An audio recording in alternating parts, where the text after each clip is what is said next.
দেবুর মেয়েকে ফিরিয়ে দিয়ে স্বয়ম্ভুকেও নির্দোষ প্রমাণিত করল জ্যাজ সান্যাল। সম্পূর্ণ জানতে ভিডিওটিতে একটি লাইক করে প্রথম থেকেই দেখতে থাকো। গল্পের শুরুতেই দেখা যায় প্রীতিকে মারার জন্য ফোন করতে থাকে গুন্ডাদের কাছে কাকুলি দেবীর পাঠানো আরেক গুন্ডা। ফোন করে সে বলে দেয়, সামনে যাকে দেখতে পাচ্ছ প্রীতি, তাকে শেষ করে দাও। তখন ওই গুন্ডাটা বলে, কি বলছেন স্যার, একটু আগেই তো বললেন ছেড়ে দিতে। এখন সেই লোকটা বলে, আমি যেটা বললাম সেটা করো। এর মধ্যেই তখন গুন্ডাটা প্রীতিকে মারতে গিয়েছিল সবে, আর তখন জ্যাজ সান্যাল এসে সেই গুন্ডাটাকে মেরে উড়িয়ে দেয়। তারপর বাকি গুন্ডাদেরকে মারতে শুরু করে। এরপর গাড়িতে উঠে নিয়ে চলে যায় প্রীতি আর প্রীতির মেয়েকে। শেষ পর্যন্ত কোর্ট পর্যন্ত যে পৌঁছতে পেরেছে এটাই অনেক বড় কথা। তার মধ্যেই কাকলি দেবীকে কাঠগড়ায় তোলা হচ্ছে। কাকলি দেবীকে জিজ্ঞেস করা হয় যে আপনি যা জানেন বলুন। কাঠগড়ায় দাঁড়িয়ে কাকলি দেবী সম্পূর্ণ মিথ্যে কথা বলতে থাকে আর বলে, আপনারা কি কেউ কোথাও শুনেছেন যে নিজে কেউ কিডন্যাপ করেছে? আমি কেন আমায় নিজেকে কিডন্যাপ করাতে যাব? আমার কি দুঃখ হয়েছিল সেটা কি আমি জানতে পারি? ওই স্বয়ম্ভু মুখার্জি আমাকে কিডন্যাপ করেছিল, গুন্ডাগুলোকে মেরেছে। এই স্বয়ম্ভু মুখার্জির কঠিন থেকে কঠিনতর শাস্তি হওয়ার অপেক্ষায় রয়েছি। আর ঠিক তখন চলে এসেছে জ্যাজ সান্যাল। কাকে নিয়ে এসেছে না, প্রীতি আর প্রীতির মেয়েকে।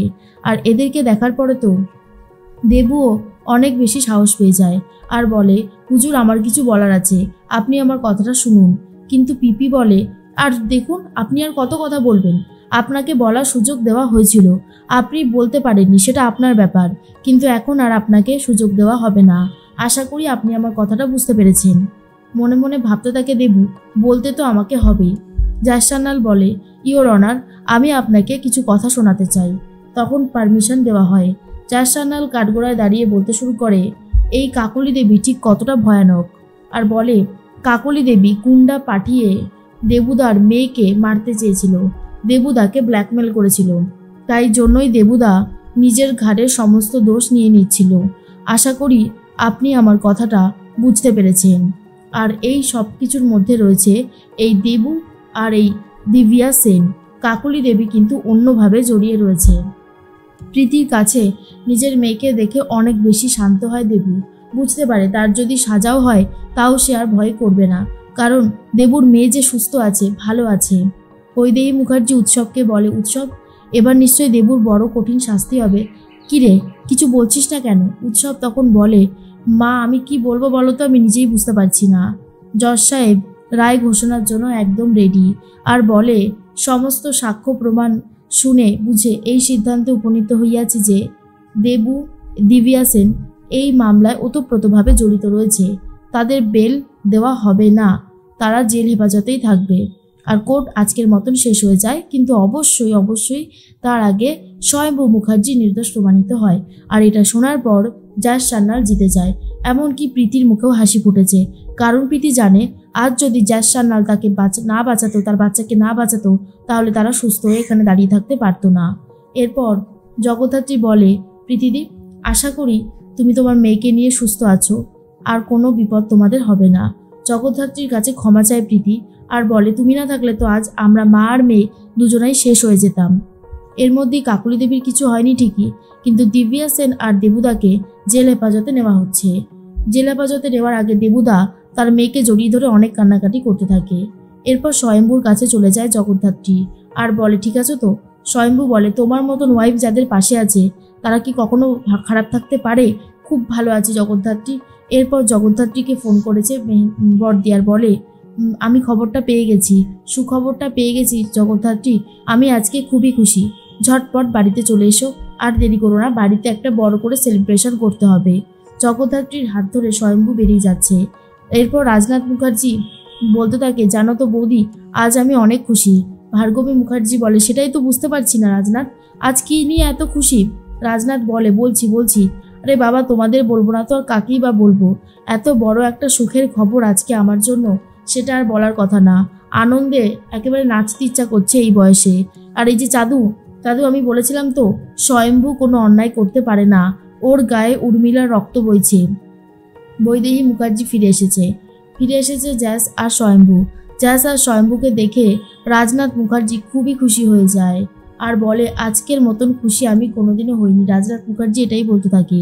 আর তখন বৈদেহী দেখে প্রচণ্ড রিয়াক্ট করতে শুরু করে দেয়। কাকলি দেবীর কথাই বলতে শুরু করে বৈদেহী মুখার্জি আর বলে, কিছু করে উঠতে পারল না, মুখেই শুধু বড় বড় কথা। এরপর চন্দ্রবদন বলে, তাহলে অবশেষে জগদ্ধাত্রী নিজের কথা রাখলে? জগদ্ধাত্রী বলে, আমি তো আগেই বলেছিলাম চন্দ্রবদন, স্বয়ম্ভু কোনো অন্যায় করেনি, তাই স্বয়ম্ভুকে ছাড়ানোটা আমার জন্য অনেক ইজি। কারণ যে কোনো দোষ করেইনি তার বিরুদ্ধে তো কোনো প্রমাণ থাকবে না, আর যে অন্যায় করেছে তার বিরুদ্ধে সব প্রমাণ রয়েছে, তাই সবটা সামনে দেখাতেই স্বয়ম্ভু নির্দোষ প্রমাণিত হয়ে গেল। আজ আমাদের অনেক বড় আনন্দের দিন, তাই না বাবা?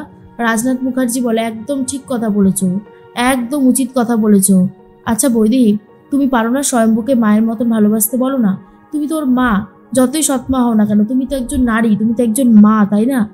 বৈদেহী মুখার্জি বলে, না, পারি না। এই ছেলেটাকে আমি কখনো নিজের সন্তান বলে ভালোবাসতে পারবো না, অসম্ভব, আমার জন্য অনেক অসম্ভব। মনে মনে ভাবতে থাকে স্বয়ম্ভু, আমি জানি আমাকে বৈদেহী মুখার্জি কখনোই নিজের ছেলের জায়গাটা দেবে না। এরপর জগদ্ধাত্রী বলে, থাক না বাবা এই সমস্ত কথা। রাজনাথ মুখার্জি বলে, কেন থাকবে, কেন থাকবে? হ্যাঁ, আমরা আজ সবাই মিলে অনেক আনন্দ করব। কৌশিকী, কৌশিকী, আমার ছেলেটা ছোটবেলা থেকে কিচ্ছু পায়নি, বড় হয়েছে, এখন ওকে আমি সব দেব, মুখার্জি পরিবারের সব কিছু ওকে আমি দেব। কৌশিকী বলে, নিশ্চয়ই দেবে কাকুমণি, নিশ্চয়ই দেবে, কিন্তু তার আগে তুমি একটু শান্ত হও।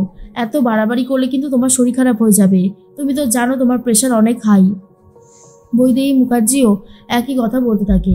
তবে রাজনাথ মুখার্জি বলে, আজ আমার আনন্দের সীমানা অনেক অনেক বড়, আজ আমি কিছুতেই হাল ছাড়বো না, আজকে আমাকে আনন্দ করতেই হবে। প্রীতি তখন বলে, আজ যদি জগদ্ধাত্রী না থাকতো তাহলে আমি বা আমার মেয়ে কেউই সুস্থ থাকতে পারতাম না, জগদ্ধাত্রীর জন্যই এটা সম্ভব হয়েছে। এরপরে কৌশিকী বলে, তোকে বলেছিলাম না, মনে আছে কথাটা, যে জগদ্ধাত্রী পারে এই মুখার্জি পরিবারকে বাঁচাতে, আমাদের সবাইকে বাঁচাতে, কথাটা ভুলে যাসনি নিশ্চয়ই। এরপরেই সানভি তখন বলে, কিন্তু আমার মমকে যে ও কাঠগড়ায় তুললো সেই বেলা? কৌশিকী বলে, তোমার মম যদি কোনো অন্যায় করে থাকে তাহলে তো তুলবেই, তাই না? জগদ্ধাত্রী বলে, স্বয়ম্ভু তুমি খুশি হয়েছো তো? স্বয়ম্ভু তখন বলে, কি বলছো জগদ্ধাত্রী, এত বড় একটা খুশির খবর আর আমি খুশি হব না, সেটা কি কখনো হতে পারে? আমি আজকে দারুণ খুশি হয়েছি, আমার আজকে আনন্দের অনেক অনেক কারণ আছে। এরপরেই জগদ্ধাত্রী বলে, যাক বাবা, তাহলে তো খুবই ভালো। এর মধ্যে উৎসব তো সহ্য করতে পারে না, প্রচণ্ড রেগে যায় আর বলে, এই মেয়েটাকে আমি আর সহ্য করতে পারছি না, এই মেয়েটাকে এই বাড়ি থেকে বার করে দাও। রাজনাথ বলে, অসম্ভব, একটু ব্যাপার আছে, এখান থেকে জগদ্ধাত্রী কোথাও যাবে না, তোমার যেমন এটা বাড়ি সেরকমভাবে উৎসব, জগদ্ধাত্রী স্বয়ম্ভু বাড়ি, ওদেরও বাড়ি এটা, কথাটা ভুলে গেলে চলবে না। কৌশিকী তখন বলে, যাক, একটা জিনিস খুব ভালো হয়েছে, অপরাধীরা বেল থেকে ছাড়া পায়নি, ওদের বেল রিজেক্টেড হয়ে গেছে, খুব ভালো হয়েছে এটা। কৌশিকীর কথা শুনে আগে হলে প্রীতি হয়তো রিয়াক্ট করতো, কিন্তু কৌশিকীর কথা এখন আর কোনো রিয়াক্ট করে না, কারণ বুঝতে পারে জগদ্ধাত্রী যদি আজকে না থাকতো তাহলে কোনোভাবেই বেঁচে ফেরা সম্ভব হতো না।